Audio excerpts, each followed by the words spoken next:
Video हम लोग question number 3 का 6 करेंगे। इसमें दिया क्या है कि हमें ए का वैल्यू पता है, डी पता है, एसन हमें पता है। एसन दिया हुआ है फाइंड एन एंड एन, हमें पता करना है कि एन कितना है, इसमें नंबर ऑफ टर्म कितना है और एन कितना है। हमें एसन मतलब सम दिया हुआ है, ठीक है। तो एसन यानी एसन का फॉर्मूला लगाएंगे, क्या होता है n/2 bracket 2a plus n-1 into D. S n हमें पता है, एसन की जगह वैल्यू रख देंगे 19, एसन का वैल्यू पता है, ठीक है। तो एसन रखेंगे, एन तो हमें निकालना ही है 2, ए का वैल्यू पता है 2 है, plus n-1 into D, D कितना है 8 है, ठीक। यहां से ये 2 इधर डिवाइड में इधर जाएगा तो मल्टीप्लाई, यहां अपना हो जाएगा 4 प्लस ये मल्टीप्लाई कर देते हैं 8 को इधर, ये हो जाएगा 8n माइनस 8, ये n से मल्टीप्लाई 8 से मल्टीप्लाई हो गया, ये 4 इधर प्लस में इधर आएगा तो माइनस में, तो ये अपना 180 हो जाएगा माइनस ये 4 हो जाएगा बराबर 8n माइनस का 8, ठीक। अब हम अगर माइनस करेंगे तो यहां हो जाएगा 176, क्या हो जाएगा 176 बराबर 8n माइनस 8। अगर कॉमन दिख रहा है तो हम पहले देख लेंगे, दिख रहा है कॉमन यानी कि कॉमन है, तो अब पहले हम लोग इसको अरेंज कर लेते हैं। तो इसको क्या कर लेते हैं, अरेंज कर लेते हैं। 8n माइनस n, सॉरी यहां का n कहां चला गया, यहां देखिए ये अपन में n था तो यहां तो n तो रहेगा ही ना, ये n तो रहेगा ही, यानी कि हमारे पास ये n रहेगा, n यहां मल्टीप्लाई होगा, n क्या होगा मल्टीप्लाई होगा। 4 अभी बाहर नहीं करते हैं, यहां अभी हम लोग एक स्टेप यहां से n छूट गया था, तो n को हम लोग क्या करते हैं, ये 2 तो इधर आगे मल्टीप्लाई में, यहां बचा हुआ n यानी ब्रैकेट है, ब्रैकेट से क्या करें मल्टीप्लाई, n से मल्टीप्लाई करेंगे तो हो जाएगा 4n, यहां मल्टीप्लाई होगा तो 8n का स्क्वायर माइनस 8n, क्या हो जाएगा 8n। अब यहां हो जाएगा 180, अब ये 4n और ये 180 बराबर ये 4n प्लस का है और ये 8n माइनस का है, तो क्या हो जाएगा माइनस का, तो अपने सामने बचेगा 8n स्क्वायर माइनस का 4n, क्या हो जाएगा 4n। ये बन गया एक क्वाड्रेटिक इक्वेशन, क्या बन गया क्वाड्रेटिक इक्वेशन। अब हम लोग अरेंज कर लेते हैं, इधर इसको इक्वल भेज देते हैं उधर, तो हमारे पास 8n स्क्वायर, ध्यान देखिए ये इक्वल के इधर लाएंगे तो 0 आएगा, ये हो जाएगा 180, ये इधर प्लस में था इधर आएगा तो माइनस में, क्या हो जाएगा माइनस में, तो 180 प्लस 8n स्क्वायर तो अपने ही जगह है माइनस 4n। अब इसको हम लोग सीधा कर लेते हैं, 8n स्क्वायर यहां रख लेते हैं, 8n स्क्वायर माइनस 4n, ये इधर हो जाएगा माइनस का 180 इक्वल टू 0। अब इसमें से कॉमन दिख रहा है, तो अगर मैं 4 कॉमन लू तो 4 क्या हो जाएगा कॉमन, तो 4 अगर मैं एक कॉमन ले लू तो यहां हो जाएगा 2n स्क्वायर कॉमन हो जाएगा, यहां से 4 कॉमन हो जाएगा तो यहां n बचेगा। अगर मैं यहां से 4 कॉमन लू तो यह हो जाएगा तो जो 16 और 2 बच जाएगा, 4 5 6 20, यानी कि 42, क्या हो जाएगा 42 बाहर आ जाएगा और ये हमारा 0 हो जाएगा। मल्टीप्लाई करके देख लीजिए, 4 से करेंगे, 4 से इसमें करेंगे 42 नहीं होगा, यहाँ आई होगा, क्या हो जाएगा 45, यहां देखिए मल्टीप्लाई करेंगे तो ये हो जाएगा, 4 से मल्टीप्लाई करेंगे तो 20, 0 2 कैरी आएगा 16, कितना हो जाएगा 20, ये 4 इधर मल्टीप्लाई में इधर आके डिवाइड हो जाएगा तो खत्म हो जाएगा। तो हमारे पास जो इक्वेशन बनेगा 2n स्क्वायर n माइनस का 45 इक्वल टू 0। अब क्या करेंगे, इसका हम लोग फैक्टर कर देंगे, यानी कि जो मिडिल टर्म स्प्लिट कर देंगे, हम मल्टीप्लाई करेंगे फर्स्ट और लास्ट का, तो कितना आएगा 90 आएगा। हमें ऐसे दो नंबर सोचना है कि जो मल्टीप्लाई करे तो 90 आए, लेकिन ऐड या सब्ट्रैक्ट करे तो केवल n बचना चाहिए। तो अगर मैं नहीं आता तो 45 को क्या कर लेता हूँ, फैक्टर कर लेता हूँ। 3 के टेबल से जाएगा तो ये हो जाएगा 3 1 3 15। यानी कि अगर मैं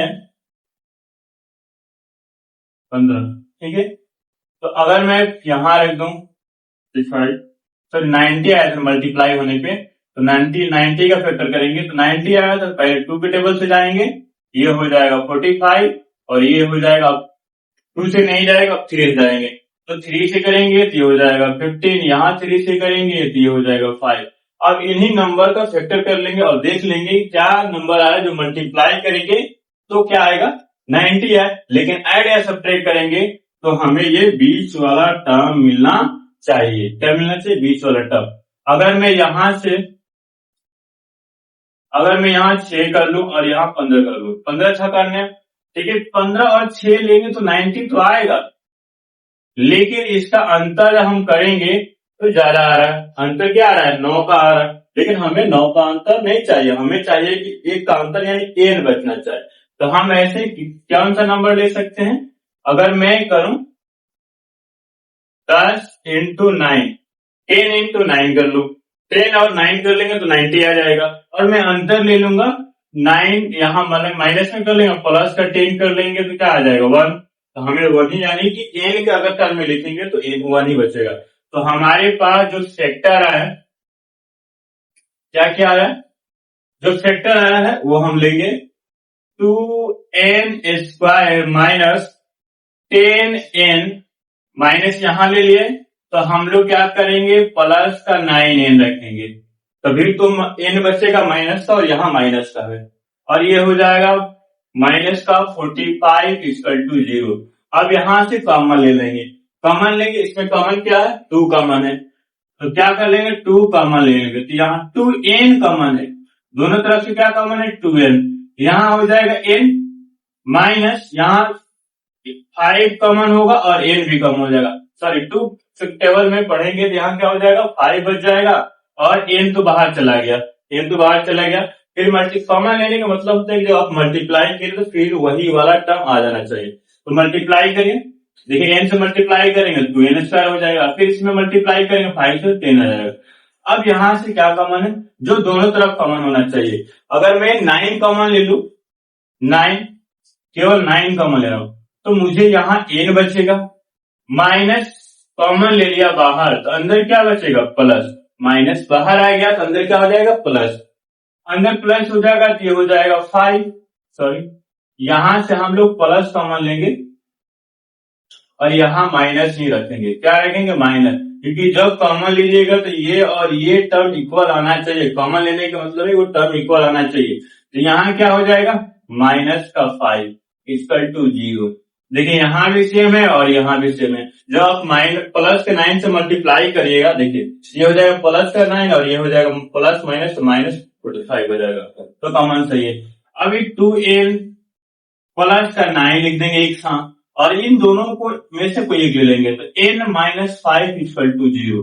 हमें तो n का वैल्यू चाहिए, हम लोग 0 से इसको कंपेयर कराएंगे, तो 2n प्लस 9 इक्वल टू 0, यहां से n को वैल्यू निकालेंगे तो ये प्लस में है, 9 इधर आएगा तो माइनस में, ये 2n मल्टीप्लाई में इधर आएगा तो डिवाइड में, तो n एक फ्रैक्शन में आ गया, n क्या आ गया फ्रैक्शन में आया। हम लोग एपी में पढ़े हैं कि n हमारा कभी फ्रैक्शन में नहीं आ सकता, मतलब n का ये वैल्यू सही नहीं है।